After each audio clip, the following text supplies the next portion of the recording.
Hey, what's up, everyone? This is Jeff Shansky, and welcome to Volume 2 of my health and wellness blog.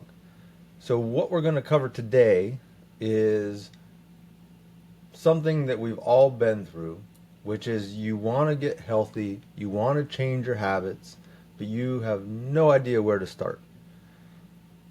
But let me tell you, you came to the right place because I've been there many times. And it's okay to have to start over or to reset. So let's get into it. Now let's start with there isn't one quick fix. There isn't one answer. It's always a custom approach because everyone's different. Everyone's situation is different.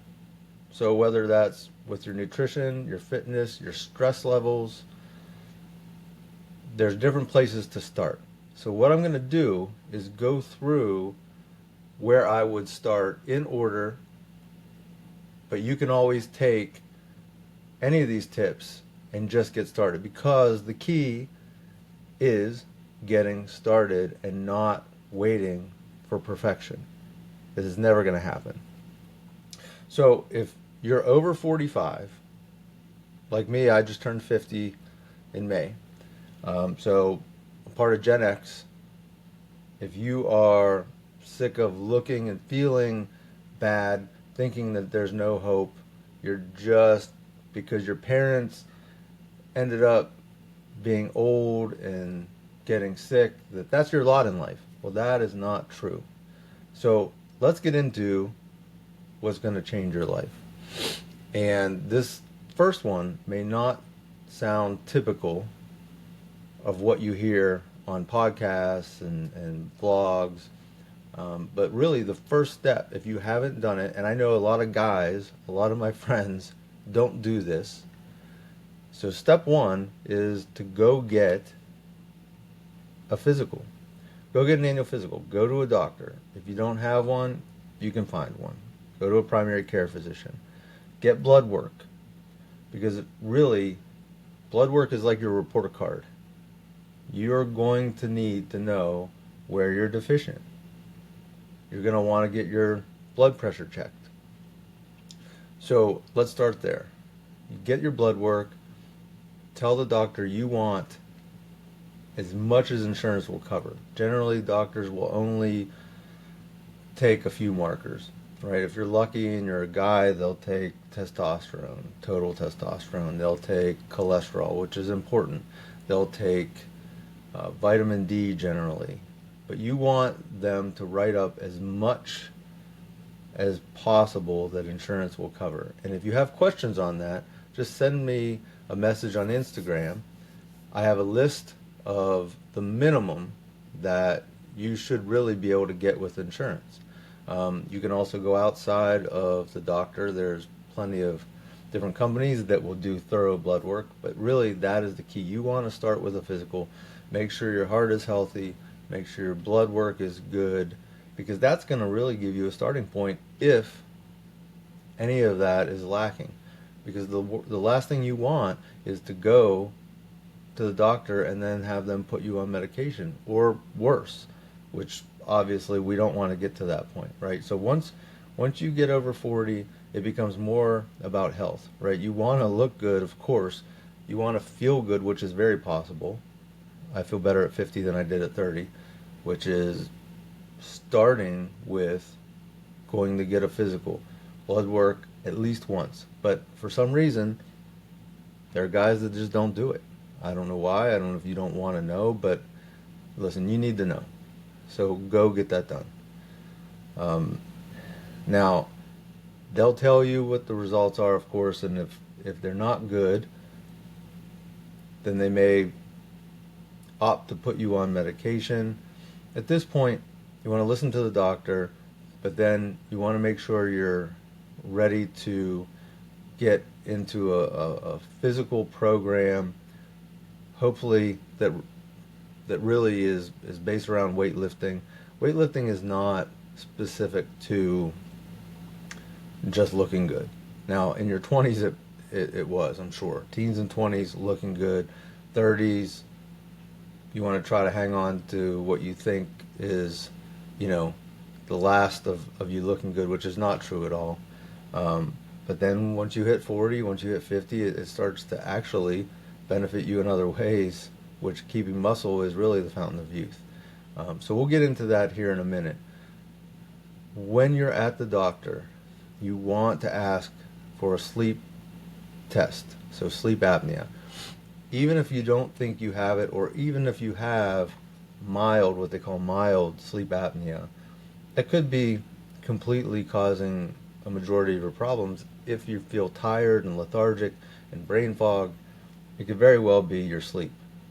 So that should be covered by insurance. You want to get that checked out, and it's not going to do you no harm if you don't have any issues. But if you snore, if you even snore, it would be good to just get that checked out, and insurance should cover it. So that's really step one. Go to the doctor, make sure you don't have any major issues, that you are ready to get into making physical changes. Now, number two is always going to be to fix your sleep. Now, if you don't have sleep apnea, you don't have sleep issues, still sleeping 4 to 5 hours a night is not the best for anyone. It's really not. You want to try to get 7 or 8 hours of sleep. And so, what's the quickest way to fix your sleep? Just going to bed earlier and waking up at the same time for the most part. You know, maybe you sleep in a little bit on the weekends. You don't want to sleep until 10 o'clock, right? Some people sleep until 11 o'clock. I don't understand that. But fix your sleep by prioritizing your sleep. So wind it down, make it a routine, get into sleeping at a similar time. 10 o'clock would be great. That's ideal. And we're talking eyes closed, sleeping, not laying in bed scrolling on your phone, right? I'll do another other vlog about how to get into a sleep routine. But really, high level, you just want to get into bed. You want to put your phone in another room. You want it to be cool and dark, and just be consistent with that. If your sleep quality is not great, then you're going to be hungrier. Your mood is going to be worse. There are just so many benefits of improving your sleep that a lot of people don't talk about. You hear about, well, lose 30 pounds in 30 days, which is complete crap. And, losing weight and feeling great and cutting out this food and cutting out that food. But if your sleep is not optimized, if your sleep sucks, then everything else you do is going to be problematic. Okay, so that's number 2. Now, number 3, here's an easy one. This is easy. Replace drinking your calories. So I have coffee every morning. I used to have coffee creamer in my coffee, right? And now I always have it black. I'll throw in some stevia. You can even throw in some fat-free milk, like a splash. But really, you want to replace drinking your calories. So if you go to Starbucks and you get a 600-calorie Frappuccino, you can replace that with a 15 to 20 calorie. What I do personally is a nitro cold brew. Those are great.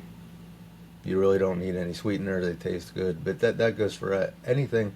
You don't need to drink 600-700 calorie, basically milkshakes in the morning.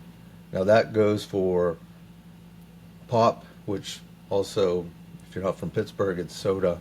But any sweetened drinks, just look at the calories. There could be anywhere from 200 to 500 calories in one of those drinks. And just by removing that, replacing that, you can replace it with water. You can replace it with unsweetened tea. You can replace it with salt in your water. You can replace it with 0-calorie drinks. I know that sounds, that's taboo. You don't want to talk about, Coke Zero or zero sugar. It's not something you want it to be primarily your source. But if you currently drink anything with calories, you want to replace it. Still get your liquids, but get it with 0 calories. And if you do that and only that, you're going to see results pretty quick. Now, I thought about making this next part of its own talking point, but let's just for now combine it with replace drinking your calories, and that's booze. So if you're drinking regularly, that's going to screw up any type of body transformation or health improvement. It just is. It's not healthy. You hear people talk about, well, drinking a glass of wine every night. It's still calories, and there's really no nutritional benefit to it. So if you replace booze, let's just say you cut it out temporarily. Now, what I will tell you is, I used to drink IPAs, so 400 calorie beers every weekend, 3 to 4 a weekend, but it's only 3 or 4, right? But that's well over 1,000 calories. And when you drink, generally there's food associated with it, right? And I'm not saying you can never do it, but when I decided to just change my health, that was part of what I changed. And what happened is, now I'll still drink from time to time, and I'll still enjoy IPAs from time to time, but it's not every weekend. It was a habit, and now I rarely see a need for it. And that really becomes the key, is if you stop drinking your calories, and alcohol is a part of it, and you just have it periodically, then you generally don't want it more than you want it. And that's really a key, is what you'll find. And so, that is number 3. So let's get into what most people think is at the top of the list, and it's absolutely important for weight loss. It's more important than exercise when it comes to any type of weight loss, losing belly fat, anything like that, and that's nutrition. So you'll hear people with nutrition talk about, well, hit your macros, get your protein, and everything will take care of itself. And that is true, but you also don't want to live on protein bars. You don't want to live on, processed food, basically, is what it is. Now, there's a lot of high quality protein powders and drinks that I absolutely use. And if you have your diet dialed in with the quality, then hitting your macros, getting your protein, you're going to hear me talk about that frequently. Okay, so that is important. You do need to eat enough protein. Carbs are important from an energy perspective. Most people overeat fat, so you don't need as much as you think. But when it comes to nutrition, you want to focus on quality and quantity. Now, if you have to focus on one of those, to start, you want to focus on quality, which is just eat fruits and veggies. Make sure your meats are quality, meaning low fat. You don't want there to be more fat in meat than the protein for a serving. And you can find the serving on the back, on the label generally. So opt for quality if you don't want to get into tracking your protein, carbs, and fat, which are known as macros, right? You want to get micronutrients. If you're interested in understanding micronutrients, I have an ebook for that. Hit me up on Instagram. I'll send you a free copy. That really will explain to you why eating food quality is beneficial. How do you get your vitamins and minerals? What does that even mean? Go for the quality. It's much harder to overeat high quality foods than it is to overeat low quality foods. You could have 2,000 calories on McDonald's. You could have 2,000 calories on lean ground beef and sweet potatoes and broccoli, and you're going to be much on the ground beef, sweet potatoes, and broccoli, I assure you. But it's, even though it's the same amount of calories. So you want to opt for quality. If you follow a program like mine, it's going to combine both, right? You're going to have to understand quality and quantity to optimize yourself, but for this, just start with quality. Start cleaning that up. Get anything that is fresh, anything that has an expiration date, start with that. Now, next is where everyone usually starts, which is exercise. And my take on this is a little bit different because it's 100% everyone should lift weights. And now I know what you're probably thinking, which is you either used to go to the gym, you don't want to go to the gym, you don't have time to go to the gym. Everyone needs to strength train. I don't care if you're 20 or 50 or 80, it's going to help you feel better. Now, you don't need to use barbells. That was a mistake I made constantly. And for someone that's had lower back problems, I tore my pec, I've had elbow problems, I've had just about every problem when it comes to joint issues, right? But now, once you go through a program that's custom for you, and you really start lifting weights from a smart perspective, and you do what feels good, so it's going to build muscle, it's going to make your joints feel good. It's much easier when you have a plan, but you absolutely have to lift weights. That could be dumbbells, that could be machines, and if you do it properly, that's barbells as well, but you don't have to. You don't really have to do anything specific that makes you feel bad. You really need to find someone that's trained to and qualified to write you a program that's going to fit your body, that's going to fit your level of experience. And so if you're just new to it, then you're going to need more coaching as far as how to properly execute the exercises. And if you think about lifting, compare it to golf. A lot of guys golf. What happens when you take a golf lesson? Some small change results in a big improvement. Very similar with exercise, especially strength training. You want someone that can show you the right way to execute, and it will be a game changer, an absolute game changer. So you really want to learn how to lift weights. And again, maybe you haven't lifted weights and you just turned 50 and you're like, oh, I'm not going to do that. Well, you should absolutely look into changing your mind to do that. It's very important. And also when it comes to exercise, you don't have to do a lot of cardio. Now, cardio is great for heart health. Very good. But cardio, like jogging or jogging, is not going to help you lose the belly fat. You want to start with nutrition. You do need movement, but what I find is hard cardio will crush your joints, and you don't want that, right? You want to be in this for the long run. You want to be able to exercise every day or do something active every day. And in order to do that, you can't be injured. You can't be hurt, right? Who wants that? And you don't need that. And it's very possible to be able to lift weights, to fix your joint problems, to fix how you feel, your energy.